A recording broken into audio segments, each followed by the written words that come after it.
Bonjour à toutes et tous. Alors cette émission est née d'une anecdote, je ne vais pas vous raconter ma vie, mais quand même. Cette anecdote, c'est celle du départ à la retraite d'une amie qui est restée dans la même société pendant 28 ans. Et oui, elle est restée 28 ans dans cette boîte. Quand elle est arrivée, j'avais 12 ans.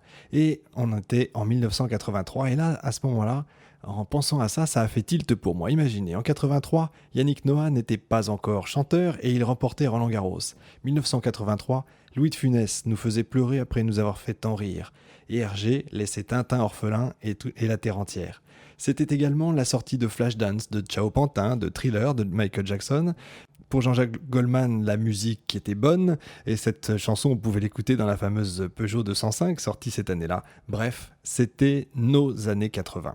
Alors que cette année, on fête, vous le savez, les 30 ans du TGV, les 30 ans de l'arrivée au pouvoir de François Mitterrand, ça, on en a parlé, les 30 ans de l'entrée de la Grèce dans l'Europe, ça aussi, on en a parlé, bon anniversaire et merci beaucoup les Grecs. Et récemment, la mort du créateur du Macintosh, je me suis dit que peut-être il serait bon de revenir sur ces années-là. D'autant que la majorité d'entre nous, la majorité des auditeurs de cette émission ont entre 35 et 50 ans, que vous avez vécu ces années, soit en grandissant, soit en étant déjà adulte. Alors, retrouvons notre jeunesse l'espace d'un instant, aujourd'hui sur redot.net, les années 80.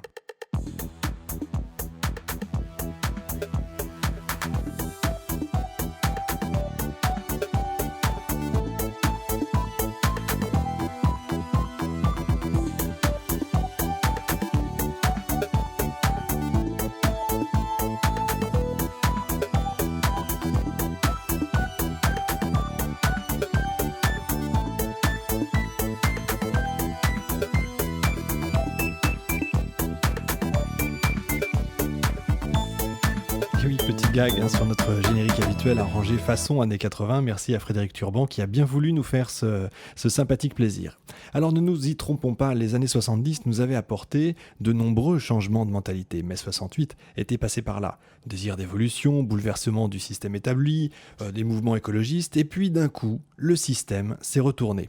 Pourquoi, me direz-vous ? Eh bien imaginez que les grands dirigeants qui ont façonné ces années-là ne sont évidemment pas des enfants des années 60 ou des années 70, ni même des années 50. Ils sont nés entre 1911 et 1931. J'en veux pour preuve Ronald Reagan 1911, François Mitterrand 1916, Margaret Thatcher 1925, Gorbatchev 1931. Ce qui fait que chez nous, on va passer de la France de papa à celle de tonton. D'un coup, on va faire comme si les années 70 n'avaient pas existé. Et oui, ils ont cet imaginaire, ils ont cette grille de lecture d'antan. On est passé de la détestation des puissants à la passion du pouvoir, du combat égalitariste à l'offensive pure et simple contre l'égalité, du conflit permanent au consensus BA. Bref, on est passé d'adolescents résolus à combattre l'État gaulliste et le capitalisme, au blazer et au cours de la bourse. Alors on va voir ensemble cette décennie qui a vu certains passer allègrement et on va dire même sans scrupule de Lénine à Lennon et de Staline à Stallone.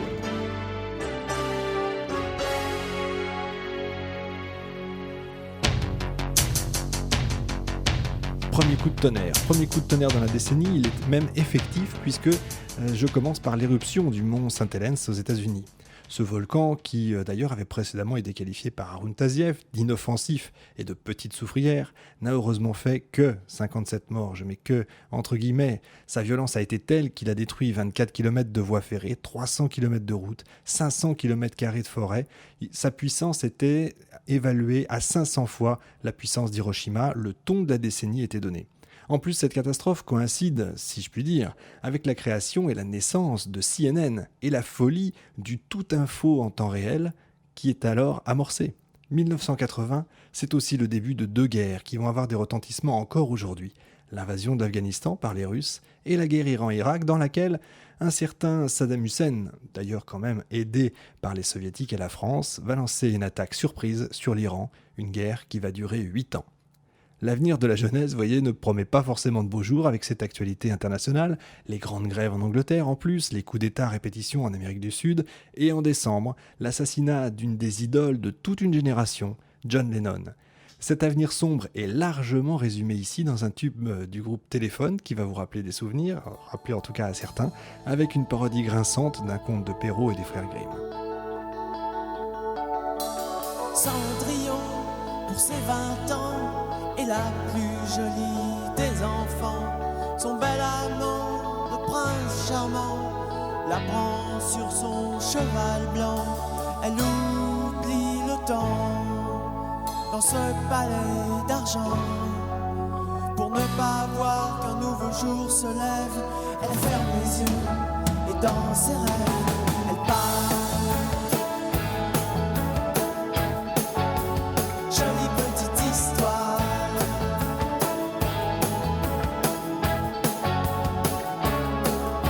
Elle part.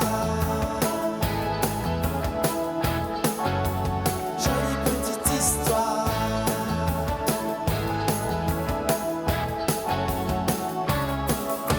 Cendrillon, pour ses 30 ans, est la plus triste des mamans. Le prince charmant a foutu le camp avec la belle au bois dormant. Elle a vu son cheveu blanc, loin d'elle emmener ses enfants. Elle commence à boire, à traîner dans les bars, emmitouflée dans son cafard. Maintenant elle fait le trottoir, elle part. Jolie petite histoire.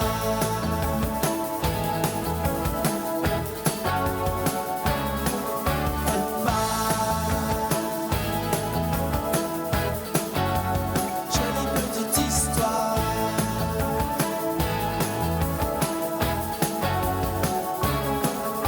10 ans de cette vie ont suffi à la changer en junkie. Et dans un sommeil infini, sans vie on voit finir sa vie.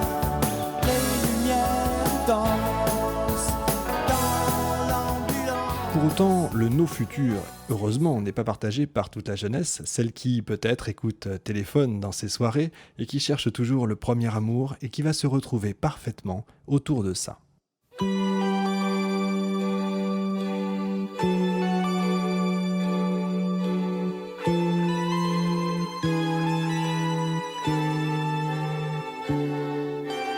Met you by surprise.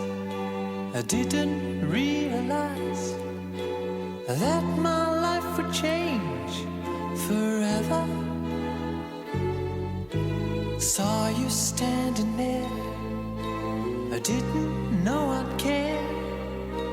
There was something special. Quoi, heureusement, tout ne peut pas être noir. À cette époque, le film La Boum donc va révéler la merveilleuse Sophie Marceau qui faisait là sa première apparition au cinéma. Dans le même temps, cette France qui va bientôt devenir celle du passif, va voir se créer une nouvelle espèce jusqu'alors assez peu répandue, les chanteurs engagés. On va sentir poindre une vague de contestation que certains d'ailleurs ne voient pas venir. Alors certes, vous avez Gérard Lenormand qui chante Si j'étais président en pleine campagne préélectorale, mais plus sérieusement, vous avez par exemple un Julien Clerc qui risque un plaidoyer contre la peine de mort avec la chanson L'assassin assassiné, écrit par Jean-Loup Dabadi. On le voit, le vent quand même de changement des années 70 n'est pas entièrement retombé. L'autre preuve, le 30 octobre, Coluche qui se lance lui-même dans la campagne présidentielle. De ce fait, le candidat du Parti socialiste est en mauvaise posture à ce moment-là, parce que cette candidature va lui retirer des voix au premier tour. En décembre, Mitterrand est crédité de 18% au premier tour contre 32% pour Giscard. Pour le PS, la situation est alors dramatique, d'autant plus que l'humoriste Coluche donc est crédité de 12,5%. Finalement, Coluche va retirer sa candidature dans des conditions qui seraient d'ailleurs trop longues à raconter ici. L'élection présidentielle n'est pas le seul programme à captiver les Français en cette fin d'année. Un vent nouveau souffle des États-Unis, un vent de pétrole, de Stetson, une famille richissime mais déchirée par les luttes fratricides, une famille texane, la famille Ewing.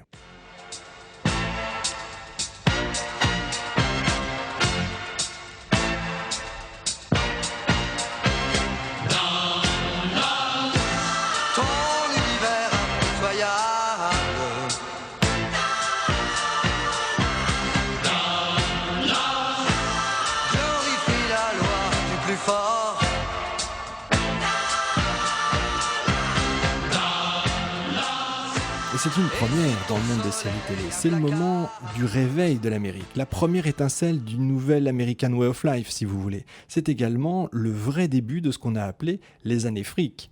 Dallas, c'est les prémices du cinéma des années Reagan, qui va faire dire d'ailleurs à Bertrand Tavernier cette fameuse phrase « Un film n'est pas seulement une histoire que le cinéma vend, mais aussi une culture, un pays, un autre type de consommation ».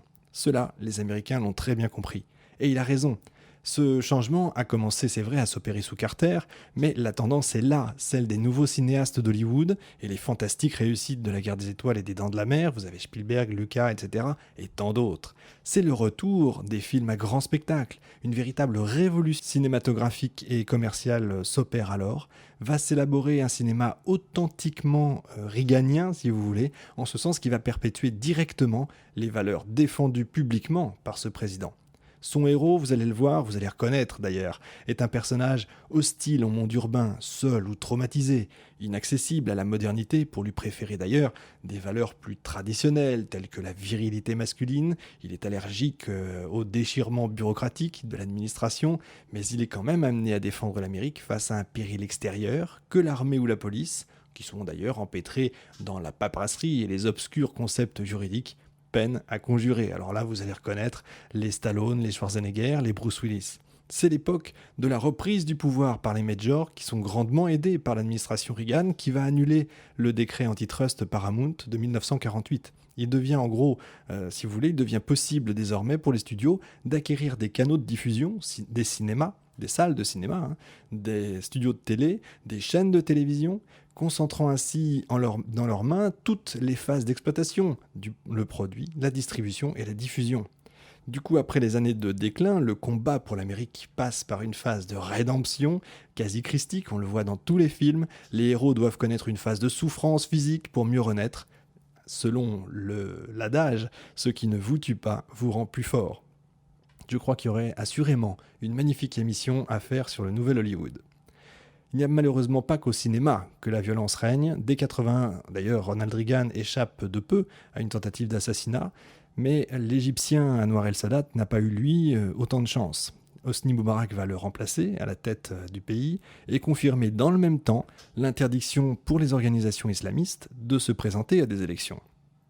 Autre attentat manqué de peu, c'est celui dont réchappe le pape lui-même, Jean-Paul II, à Rome. En Espagne, c'est aussi un coup d'État, mais il est manqué celui-là de peu, celui du colonel Terrero, bien géré par le roi Juan Carlos. Côté santé et vie quotidienne, ça ne va pas forcément mieux. Aux États-Unis, on découvre les premiers cas d'une pathologie rare chez les adultes, dont les symptômes sont consécutifs à la destruction de plusieurs cellules du système immunitaire par un rétrovirus. On l'appellera bientôt le syndrome d'immunodéficience acquise, autrement dit le sida. Pour nous en France, cette période est curieuse. L'élection présidentielle électrise l'air ambiant. Sur le plateau d'Antenne 2, en plein journal télévisé, donc en direct, on peut assister à ça. Écoutez bien. Vous avez parlé pendant 10 minutes, au moins, de l'affaire Georges Marchais, dont tout le monde se fout strictement. Je vous signale que la jeunesse française se fout strictement de ce que M. Marchais faisait pendant la guerre. Ça lui est complètement égal. Ça intéresserait plus la jeunesse de savoir ce qui se passe et comment le Parti communiste encaisse de l'argent pour le dépenser après, notamment à la mairie de Bagnolet. Ça intéresserait mieux de savoir comment Gaston Defferre dirige sa mairie socialiste, qui n'est pas un modèle de société à Marseille. Ça intéresserait plus de savoir les jeunes Français comment M. Raymond Barre, qui est arrivé il y a 5 ans, ou 4 ans, ou je ne sais plus combien de temps, a dit que les salaires ne seraient pas diminués, mais qui a augmenté les cotisations de sécurité sociale. C'est beaucoup plus intéressant que tout ce que vous racontez. Georges Marchais, on s'en fout de Georges Marchais, il faut le savoir, ça. L'être français, on s'en fout. Il n'y a jamais eu un jeune ministre de la jeunesse en France. Il n'y en a jamais eu, c'est tous des vieux. Regardez M. Soisson.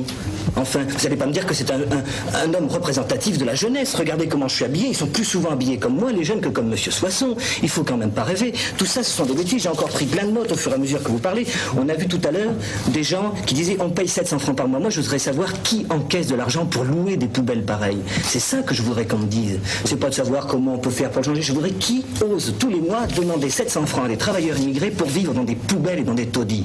Ça, c'est ça que je voudrais qu'on m'explique parce que moi, je ne le sais pas. Ce que je peux vous dire, c'est que la jeunesse se désespère. Elle est profondément désespérée parce qu'elle n'a plus d'appui. Elle ne croit plus en la politique française. Et moi, je pense qu'elle a, en règle générale, en résumant un peu, bien raison. Ce que je peux vous dire, c'est que le désespoir est mobilisateur et que lorsqu'il devient mobilisateur, il est dangereux. Et que ça entraîne le terrorisme, la bande à Bader et des choses comme ça. Et ça, il faut que les grandes personnes qui dirigent le monde soient prévenues que les jeunes vont finir par virer du mauvais côté parce qu'ils n'auront plus d'autres solutions. Voilà, je vous remercie de m'avoir laissé parler. On a parfois l'impression que rien n'a changé. Et tandis que François Mitterrand grignote des points dans les sondages, un autre fait de société, lui, grignote aussi, non pas des voix, lui, ce serait plutôt des fantômes. Et qui n'a pas passé des heures sur un Pac-Man, n'a jamais vraiment joué à un jeu vidéo, si vous voulez mon avis. Avec Pac-Man, c'est aussi les grands débuts des consoles de salon, type Atari, qui débarquent dans notre quotidien, et pour continuer de se détendre, le cinéma nous offre alors des chefs-d'œuvre et des divertissements mythiques, Excalibur et les aventuriers de l'Arche perdue. Mais revenons à la politique française, je vais vous faire grâce du passage sonore de la victoire de François Mitterrand sur l'image du Minitel, vous savez, qui dévoile lentement et à une vitesse désespérément lente le visage du nouveau président. Sachez quand même que cette vitesse désespérément lente était voulue et qu'en plus, comme les deux présidents avaient le même crâne, ça prenait encore plus de temps pour savoir qui réellement avait gagné. D'ailleurs, on a vraiment l'impression qu'il n'y avait qu'une seule chaîne de télé, tellement tout le monde n'a retenu que cette image-là de ce soir-là. Mais évidemment, cette victoire est historique et bien sûr porteuse d'espoir pour beaucoup de gens. Je disais tout à l'heure que les années 70 n'étaient peut-être pas tout à fait mortes. Cette élection en est certainement le résultat. Les chanteurs engagés, et pour beaucoup à gauche, sont les porte-drapeaux de cette future génération Mitterrand. Écoutez cette chanson de Barbara, écrite quelques semaines après l'élection. Écoutez la force de l'attente et vous comprendrez certainement également la portée déceptive qui va suivre.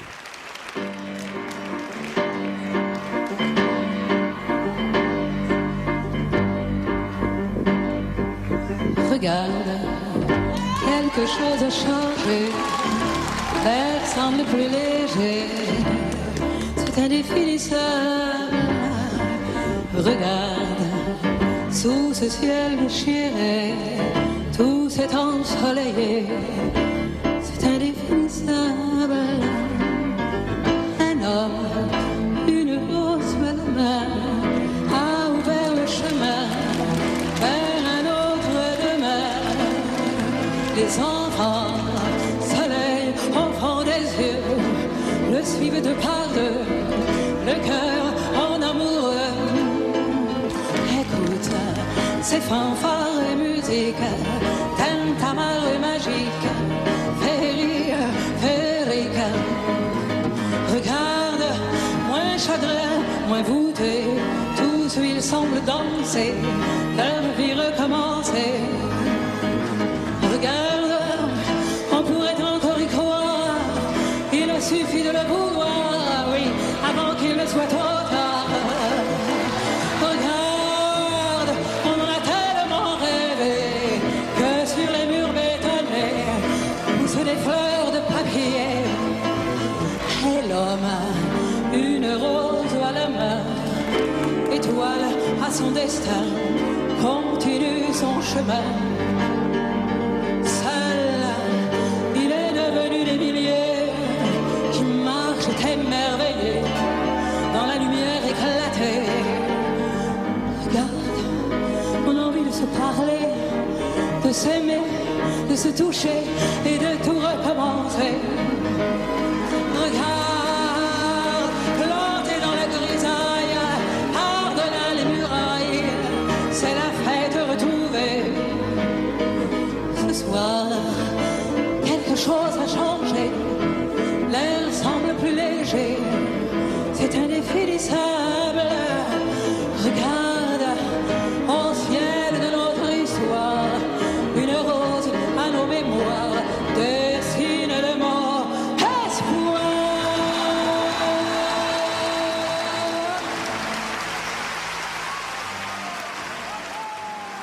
Alors dans la foulée, des années 80, de ce début des années 80, c'est donc de l'élection de François Mitterrand, c'est la fête permanente. Jack Lang crée la fête de la musique.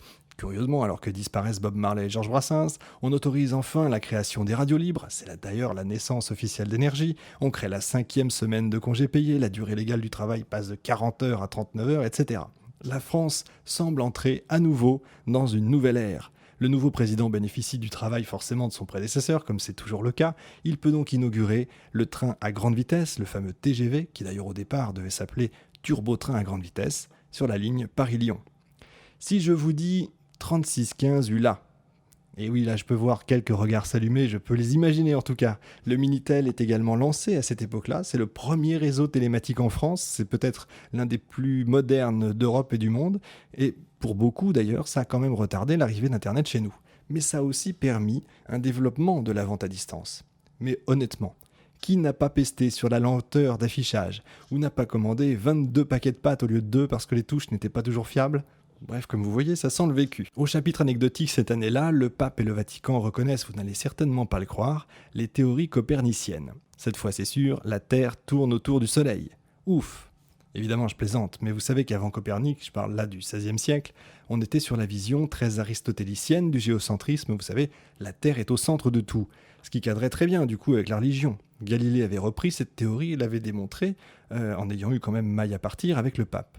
Ce que lance en fait Jean-Paul II en 1981, c'est une commission d'études chargée de voir quelles ont été les erreurs du Vatican. Et elle va rendre ses conclusions en 1992. Et au rayon des heureux événements, parce qu'heureusement il y en a, Amandine est venue au monde. Je vous rassure, évidemment pas la chanteuse, mais le premier bébé éprouvette français.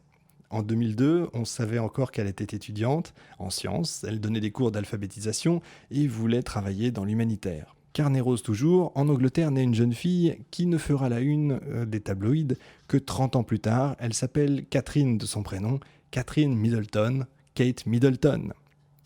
Aux États-Unis, encore une bonne nouvelle, la première greffe du cœur est une réussite. On se dit alors qu'à ce moment-là, tout est possible, y compris un traitement rapide de ce nouveau fléau appelé encore cancer des homosexuels. Malheureusement, comme toujours, il faut revenir sur Terre. En Amérique du Sud, pour flatter l'opinion publique, le président argentin va tenter un coup de force aux Malouines dans un différend qui les oppose à l'Angleterre.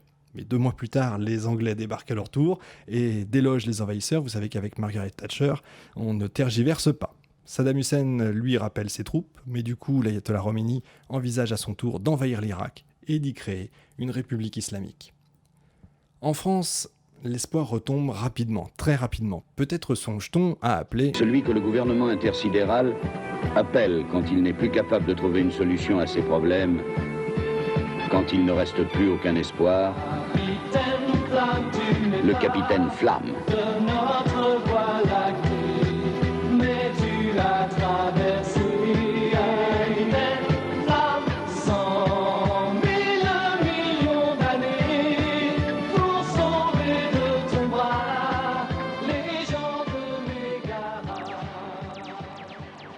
Restons sérieux, le pays est menacé de banqueroute et François Mitterrand est obligé de mettre un terme à sa politique sociale démocrate et de mettre en œuvre des réformes libérales, ce qui implique donc des licenciements. Pire, le climat est extrêmement tendu, le pays subit une vague d'attentats attribués au terroriste Carlos, le train Paris-Toulouse et la rue Marbeuf à Paris à 2 pas des Champs-Élysées. En pleine dévaluation du franc et de blocage des salaires et des prix, le président veut alors reprendre la main. Il veut frapper l'opinion, si vous voulez, face au terrorisme. Une affaire vient fort à propos, l'arrestation de terroristes irlandais à Vincennes. Seulement voilà, elle va empoisonner ces 2 septennats, c'est l'affaire des Irlandais de Vincennes.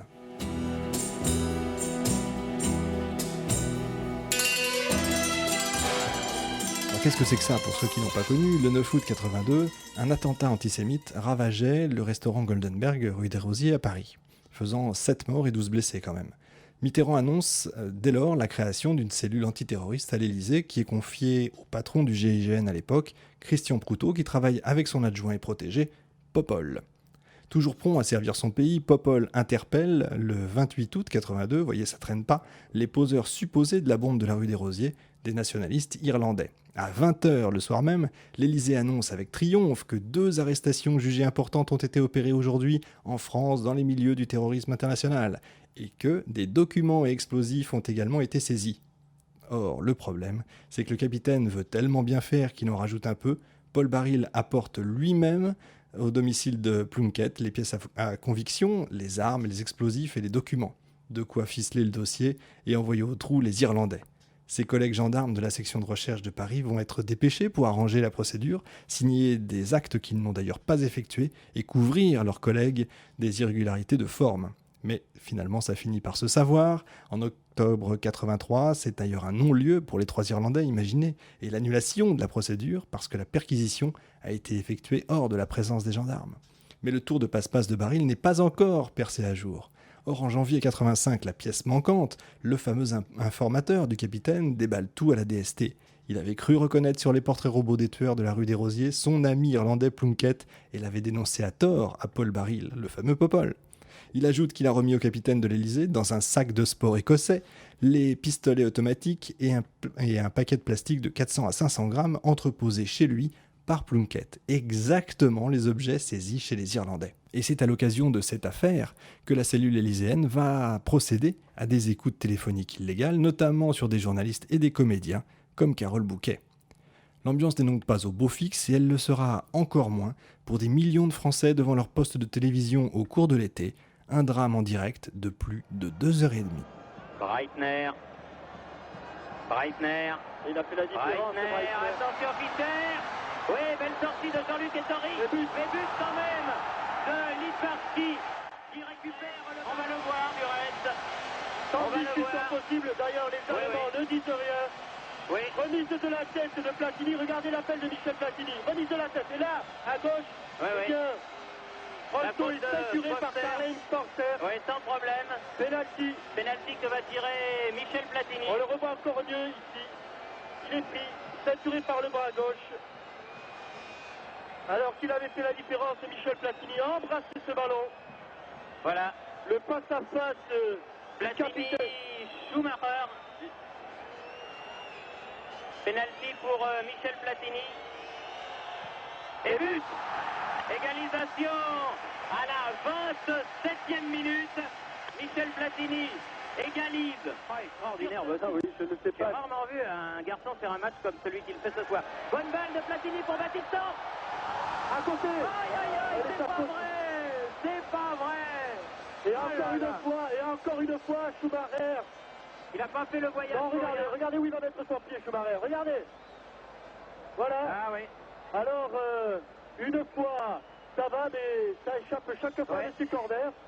Amoros. Tire. Oh, La barre. Aïe, c'est pas possible. oh là, quelle La barre frappe d'Amoros. transversale. Ah ça, on peut pas dire que les Français soient Foster payés. et Breitner ne sont pas à 9 mètres. Oui, Marius Trésor. Oui, Marius. Reprise de volée sur ce coup franc de Alain Giresse. Encore, Reprise dans son camp. Rocheteau face à Foster. Platini. Dix. En retrait pour Giresse. Il n'a pas vu. Voilà, oui. Oui, En retrait pour... Oui. bien joué. Giresse qui marque le 3e but sur cet autre retrait. Saint-Didier Six. Après avoir fait un bon match, le géant de Pour ceux qui s'en Kaiserslautern. souviennent, un véritable thriller. Transition d'ailleurs assez facile pour vous rappeler la sortie à ce moment-là de cet album de Michael Jackson qui reste à ce jour l'album le plus vendu de tous les temps. L'année suivante, la politique de Ronald Reagan va se faire sentir dans tous les domaines, lui qui d'ailleurs quelques semaines auparavant, à la sortie du film Rambo 2, avait déclaré « Maintenant, je saurai quoi faire en cas de prise d'otage », va décider de débarquer à la Grenade malgré la condamnation des Nations Unies.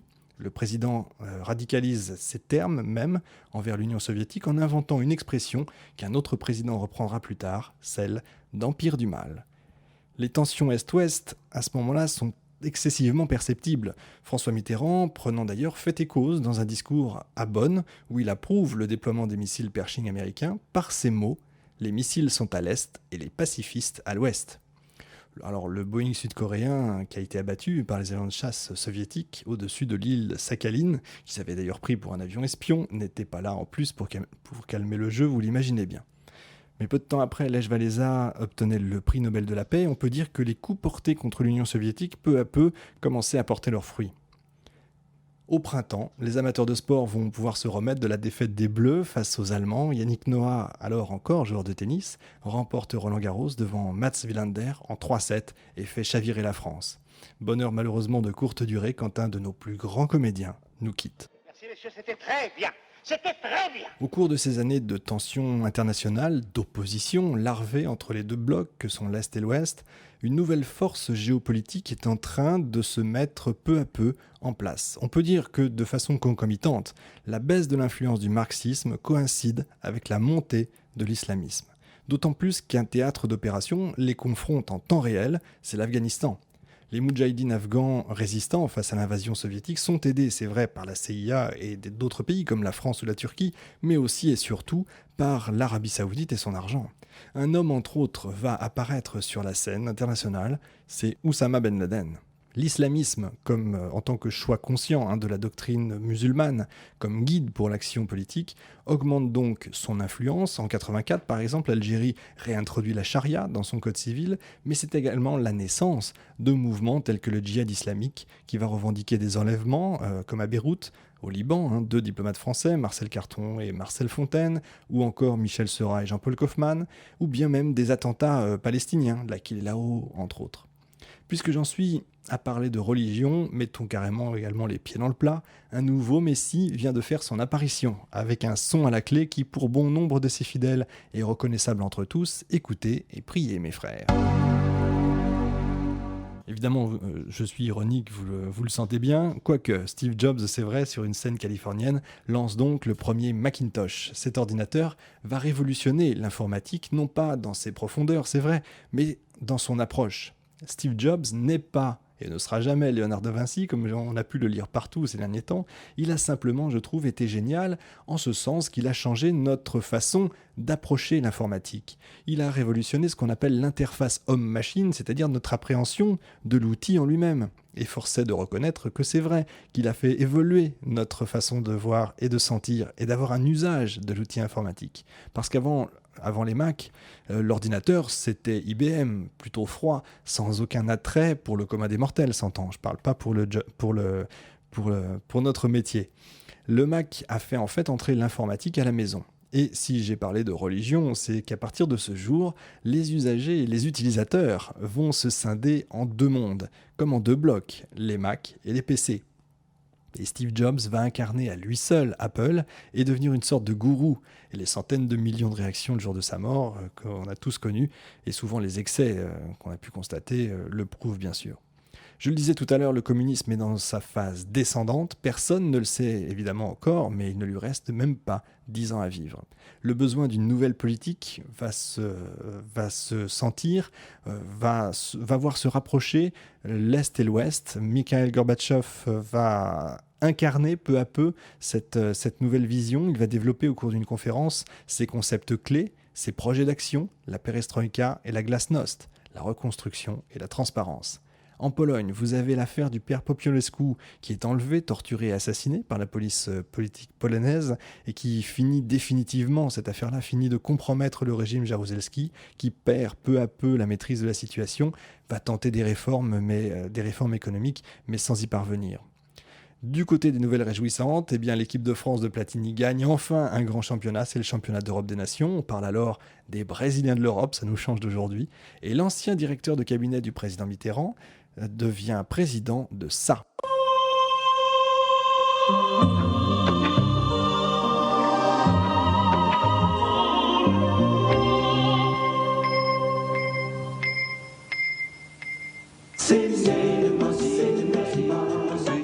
Je parle bien sûr de la première chaîne à péage française, Canal+, et d'André Rousselet, bien évidemment. Canal+, qui avait basé son offre sur le cinéma récent. Le foot, pour la première fois, on retransmet un match de championnat de France et... le premier samedi du mois. Bref, souvenir. Les faux décodeurs vont pulluler, sinon il fallait payer tous les mois. Pour ça, vous pouviez peut-être jouer à un nouveau jeu, le tac au tac, avec lequel, si vous gagniez, vous pouviez acheter la nouvelle merveille, la Super 5. Au rayon technologique et vie quotidienne, c'est alors le premier vol de la navette spatiale, dont les plans et modèles avaient d'ailleurs été dévoilés, on ne sait pas trop comment, dans le dernier James Bond, Moonraker. Mais 84 se termine en véritable catastrophe à Bhopal en Inde. Une nuit de décembre, dans une usine, l'explosion d'une cuve de pesticides de 40 tonnes va causer plus de 20 000 morts et plus de 200 000 handicapés. C'est encore à ce jour la catastrophe la plus grave, la catastrophe industrielle, la plus grave de l'histoire. Et 85 va continuer d'ailleurs sur le même rythme avec des drames comme celui du Heysel lors de la finale de la Coupe d'Europe des clubs champions de football où l'imbécilité porte désormais un nom, les hooligans, ou des tremblements de terre au Mexique qui fait plus de 10 000 morts, le taux de pauvreté aux États-Unis qui atteint 13%, les attentats de l'IRA, etc. Mais le comble de l'horreur se passe en Colombie, avec l'éruption d'un volcan et la petite Homera de 12 ans. Souvenez-vous, si vous l'avez vécu, c'est épouvantable, qui reste bloqué dans un trou de boue. Ses membres sont bloqués par des débris, seule sa tête dépasse et ses mains qui s'agrippent à une branche. On n'arrive pas à la sortir de cet enfer. Le tout est filmé en direct, souvenez-vous, et diffusé dans le monde entier. Cette agonie épouvantable, donnée en pâture aux médias et à tout le monde, c'est le début du voyeurisme. Et on le sait en plus, elle finira noyée. Personne n'était là pour la sauver alors qu'on était en train de la filmer. Un autre grand drame, c'est la fin des pays africains, dans les pays africains. L'omniprésence, là encore, des images à la télé, on vient de le voir, montre là cette fois des enfants éthiopiens mourant de faim, en direct, avec des mouches volant sur leur petite bouche alors qu'ils n'ont plus la force de relever le bras pour les chasser. Des images insoutenables qu'on a tous vues et revues en boucle à l'époque, font réagir l'opinion et les chanteurs notamment américains, les premiers. USA for Africa se crée à ce moment-là. Ils n'avaient plus de cause, les chanteurs depuis belle lurette. Et bien là, ils vont retrouver la voix et sortir un disque écrit par Michael Jackson et dont l'ensemble des revenus iront à ces pays en difficulté.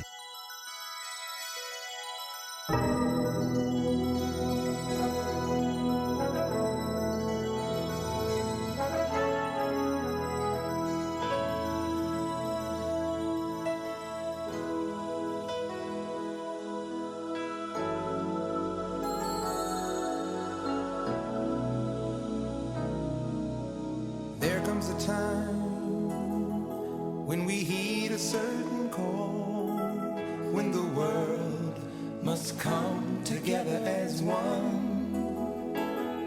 There are people dying. Oh, when it's time to lend a hand to life, the greatest gift of all. We can't go on pretending day by day that someone somewhere will soon make a change. We all a part of God's great big family, and the truth, you know, love is all we need.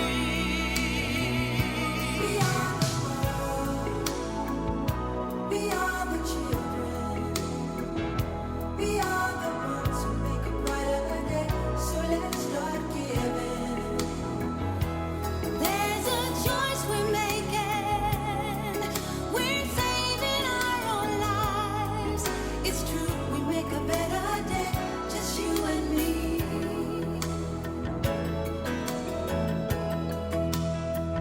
Well, send them your heart so they know that someone cares, and their lives will be stronger and free.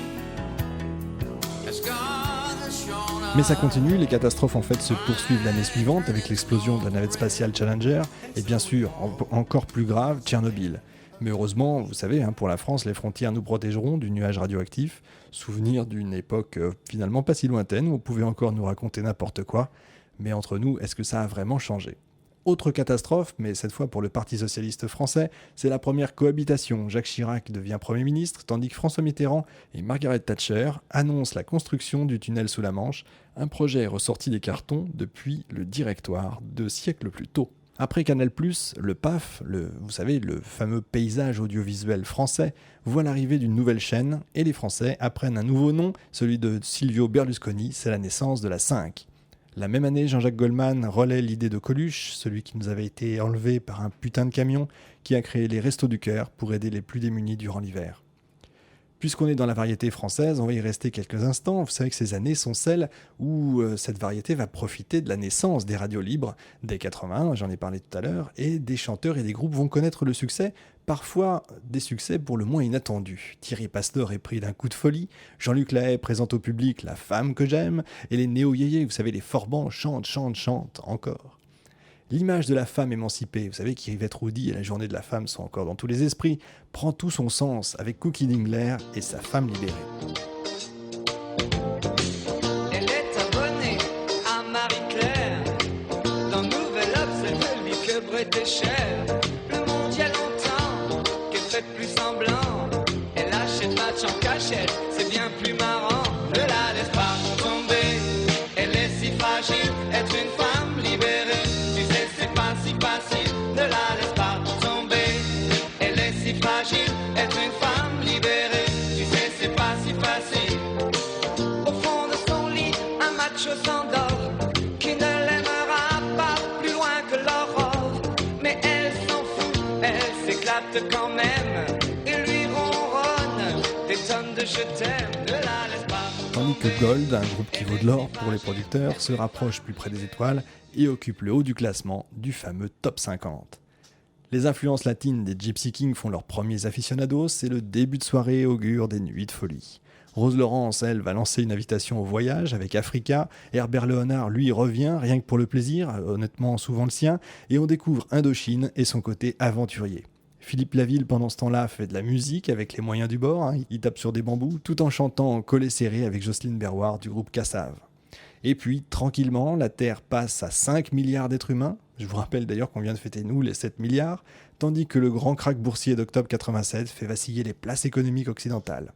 À l'Est, rien de nouveau, si ce n'est le craquement progressif et quasi définitif de l'Empire soviétique, avec pour symbole l'atterrissage cette année-là sur la place rouge d'un petit avion piloté par un Allemand, Matthias Rust. Tout semble désormais possible, et un nouveau pas est franchi suite au tremblement de terre à Erevan, 25 000 morts quand même, en Union soviétique. À l'initiative de François Mitterrand, l'Assemblée générale des Nations unies adopte le principe de l'ingérence humanitaire.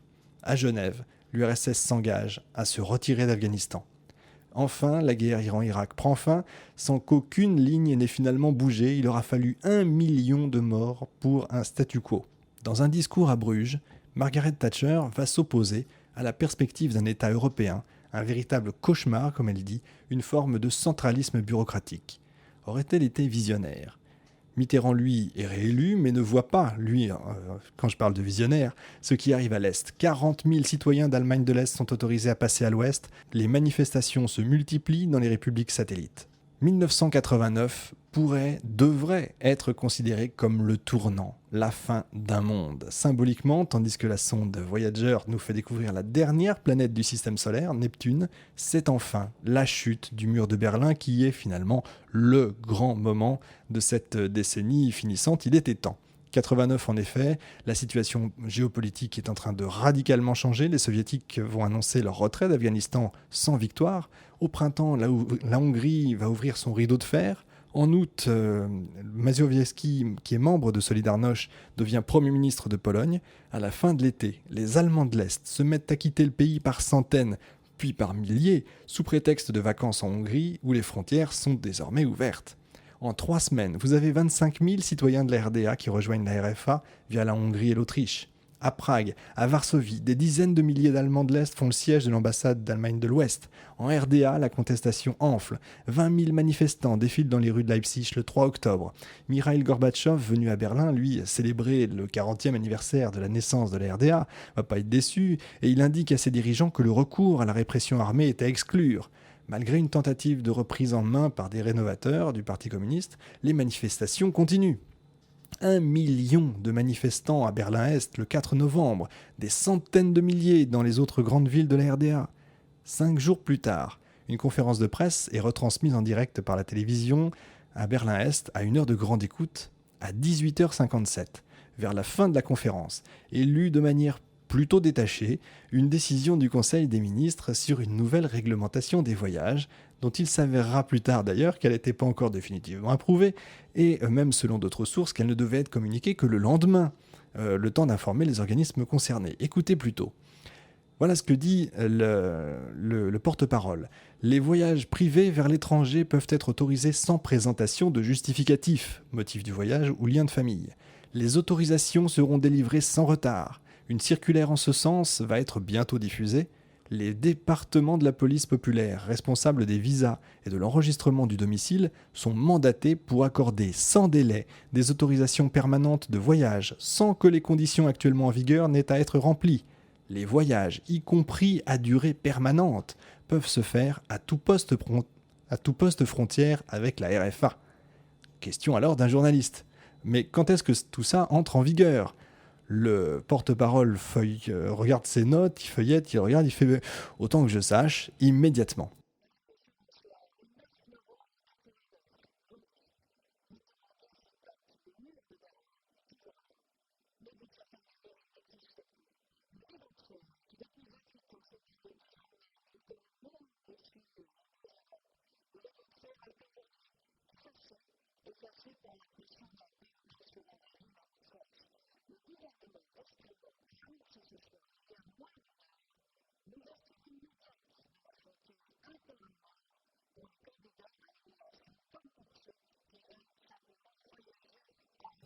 Juste après, annonce des radios et télévisions de la RFA et de Berlin-Ouest qui s'intitule « Le mur est ouvert ». Plusieurs milliers de Berlinois de l'Est vont se presser au point de passage et exigent du coup de passer.